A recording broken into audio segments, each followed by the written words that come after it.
को संबोधित करने का काम है। इसे कला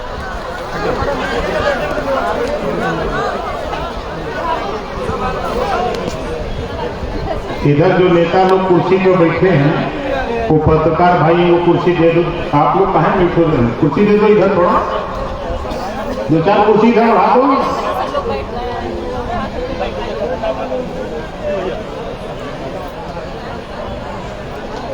भारतीय समाज पार्टी द्वारा आयोजित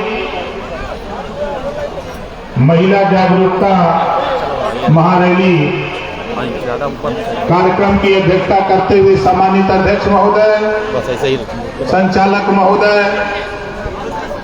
मंच पर विराजमान मंचासीन नेतागण, सामने देश के नेताओं की तकदीर लिखने वाले जज मालिकों, पत्रकार भाइयों, सुरक्षा में लगे सुरक्षा कर्मचारी अधिकारीगण, ये बताओ कि यहाँ सीवान जिले से आप लोग आए हो कि बलिया से आए हो? गोपालगंज जिला से।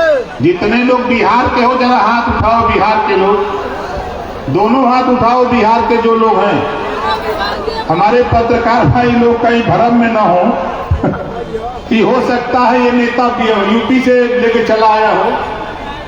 इस नाते हाथ नीचे करिए। देखिए, महिला जागरूकता महारैली करने की आवश्यकता क्या हुई, क्यों पड़ी? आप ये समझ लो, ये कानून देश में बना है। 100 एमएलए पैदा होंगे तो 33 महिलाएं होंगी, 100 सांसद होंगे तो 33 महिलाएं होंगी। ये कानून दिल्ली से पास हो गया, 6 साल के बाद ये लागू होने जा रहा है।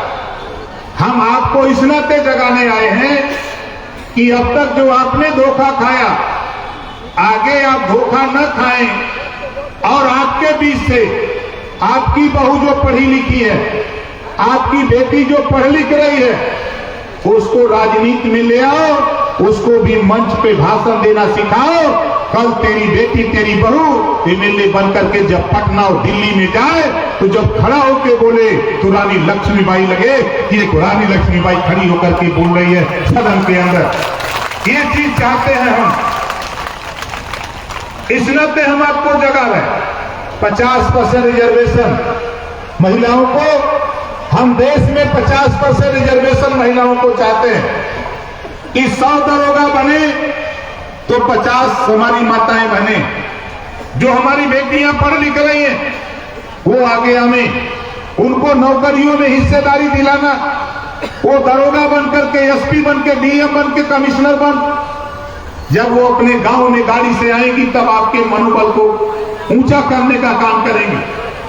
आपसे हम पूछना चाहते हैं, हम भारतीय समाज पार्टी के लोग बिहार में क्यों एंट्री किए हुए हैं? हम चाहते हैं, अभी अभी हम लोगों ने यूपी में तो एक कानून बना दिया, हम यहां भी चाहते हैं कानून कि जिस गरीब के पास आवास के लिए जमीन नहीं है, जिस तरह सरकार अमीरों को खरीद के जमीन फैक्ट्री लगाने के लिए देती है, घबराओ नहीं, 8 महीने का टाइम हम मांगते हैं। कितने दिन का टाइम? 8 महीना। बताओ कितने लोग 8 महीने का समय दोगे? दोनों हाथ उठाओ जो लोग 8 महीना हमारा साथ देंगे। 8 महीने के बाद तेरे बिहार में कानून बनवा के मानूंगा। जिस गरीब के पास बसने की जमीन नहीं, उस गरीब को सरकारी पैसे से जमीन खरीदकर उसको भी आवास और शौचालय बनवाने का काम भारतीय समाज पार्टी कराएगी।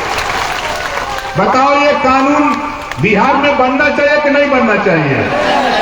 कितने लोग चाहते हो कि बनना चाहिए? बनना चाहते हैं। जब बनना चाहिए तो वोट तो दे दिया आपने, सांसद बनाया, विधायक बनाया, वोट तो दिया। बाबा साहब डॉक्टर अंबेडकर जी ने हमको आपको जो वोट का पावर दिया है इसी नाते दिया है। आप अपने लिए लड़ो, अभी तक आप दूसरे के लिए लड़ते हो।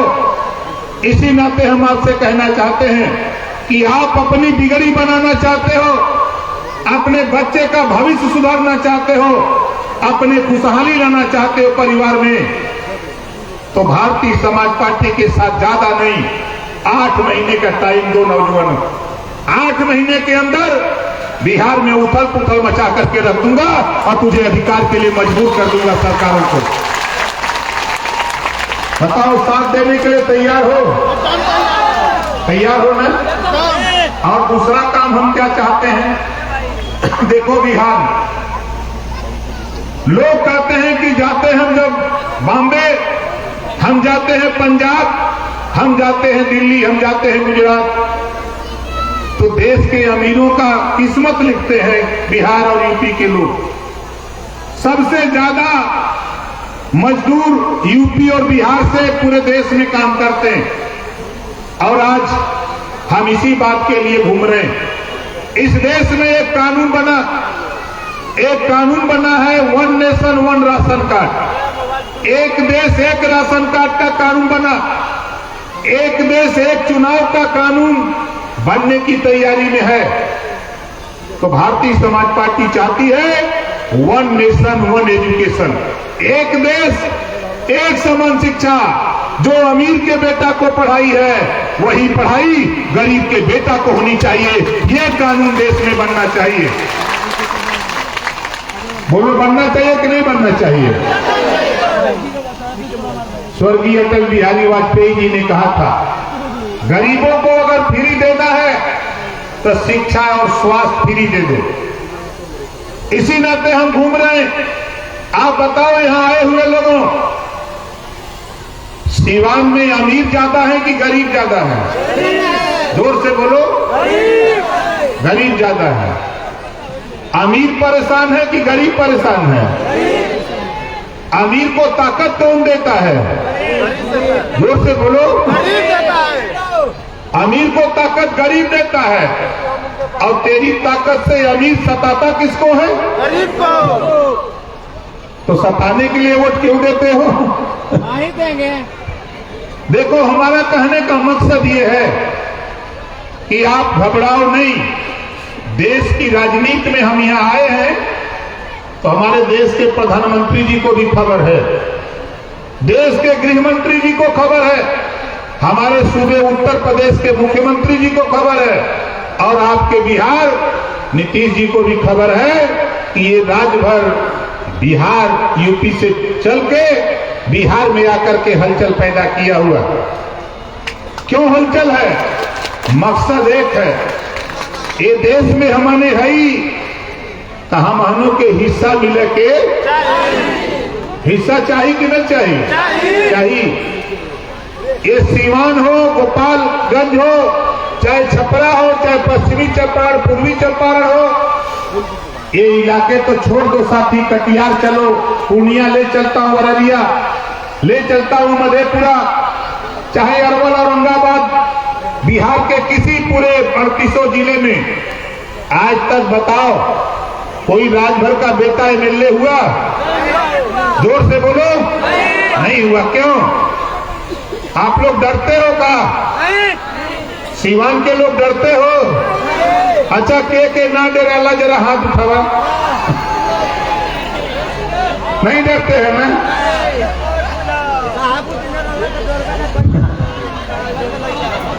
देख लीजिए, हम जो कह रहे हैं बहुत सोच समझ लीजिए।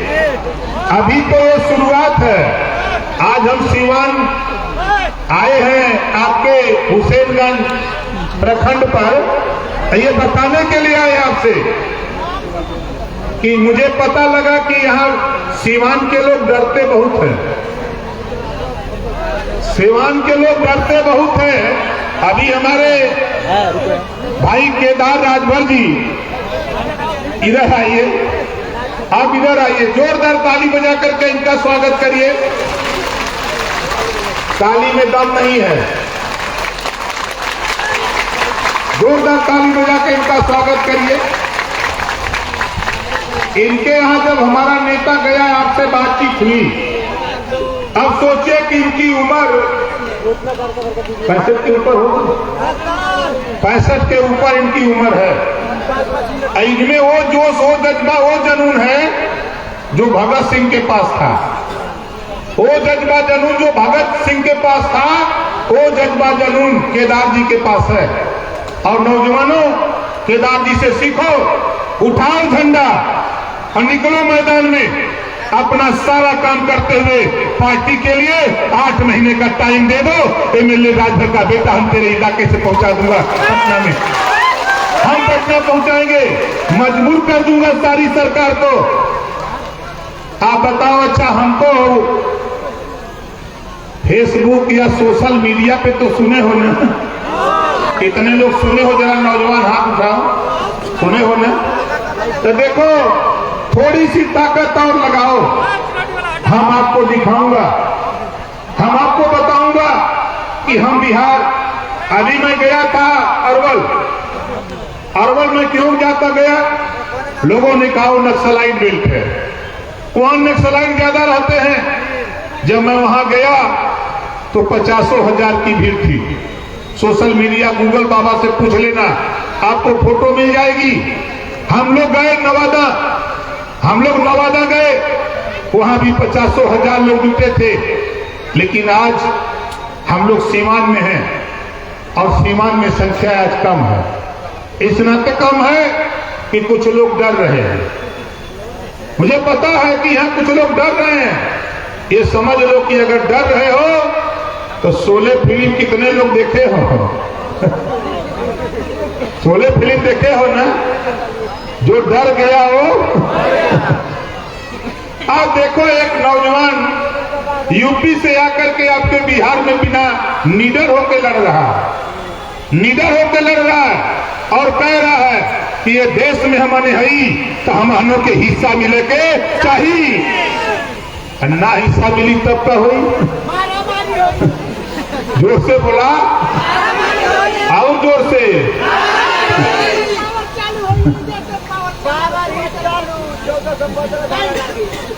हमार मकसद समझ ला कि अभी तक लोगन के ना पता रहल है।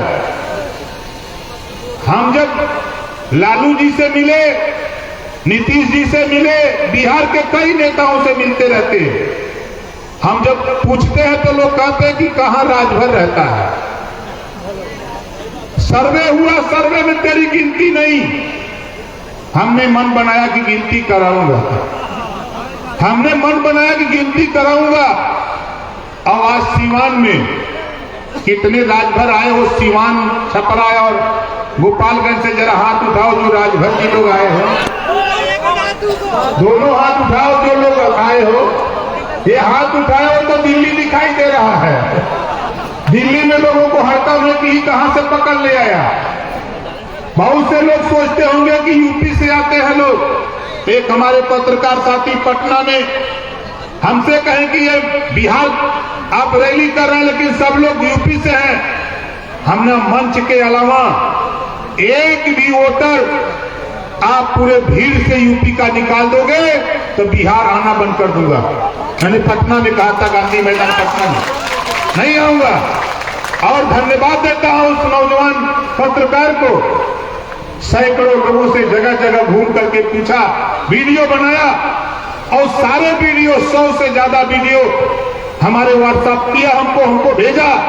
मैंने उसके सभी वीडियो को देखा और देखने के बाद उसका मैसेज मिला जो गलत था। मैंने उसको धन्यवाद दिया कि अब बताओ भाई क्या लगा।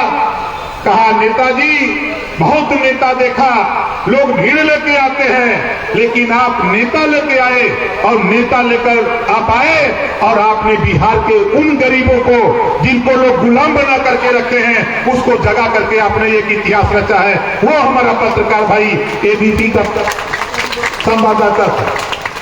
एबीपी का वो संवाददाता नौजवान था। जब भी कोई कार्यक्रम हम बिहार करते हैं तो पहला फोन उसका आता है कि बिहार फिर आ रहे हैं। हम क्या आ रहा, क्यों बताया? इस नाते मैं आपसे फिर कह रहा हूं कि देखो हमारी माताएं बहनें, मैं आपसे कहना चाहता हूं कि देखो बेटा बेटी एक समान, बेटा बेटी एक समान। जितनी ऊर्जा बेटा को पढ़ाने में लगाते हो उतनी ऊर्जा बेटी को भी पढ़ाने में लगाओ। बेटी पढ़ती है तो 2 परिवार सुधरता है। जब तक बेटी मायके में रहती है, माँ बाप भाई की सेवा करती है। जब बेटी ससुराल चली जाती है तो सास ससुर की सेवा करती है। बेटी पढ़ती है तो 2 परिवार सुधरता है। इस नाते बेटा बेटी में भेदभाव नहीं। जितनी ताकत ऊर्जा बेटा को पढ़ाने में लगाते हो, उतनी ताकत ऊर्जा बेटी को भी पढ़ाने में लगाओ। ये हम आपसे हाथ जोड़ के निवेदन अपील करते हैं। कहीं भेदभाव मत करना, कहीं भेदभाव मत करना।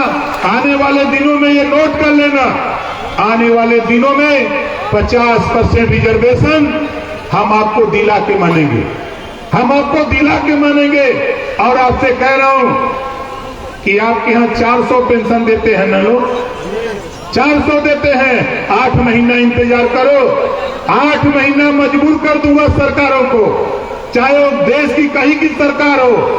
महिलाओं को अलग से उनको पेंशन देना पड़ेगा। एक कार्यक्रम जब हम लोगों ने नवादा किया तो 400 करोड़ रुपया आपके बिहार के मुख्यमंत्री जी ने घोषणा किया कि महिलाओं के उत्थान के लिए हम देंगे। अभी 400 करोड़ से बात नहीं बनेगी, बात बनेगी 50% अधिकार से, इनके हिस्सेदारी से। हमारी सोच ऐसा थी। मेरी तमन्ना है, नौजवानों पढ़ लिख रहे हो, मेहनत से पढ़ो। अगर कहीं काम करते हो तो मेहनत से करो। कोई काम छोटा बड़ा नहीं होता है, हर काम बड़ा होता है। इस नाते आपसे कहना चाहता हूं कि जो जहां बैठा है खड़े हो जाओ, सब लोग खड़े हो जाओ। जो जहां बैठा है सब लोग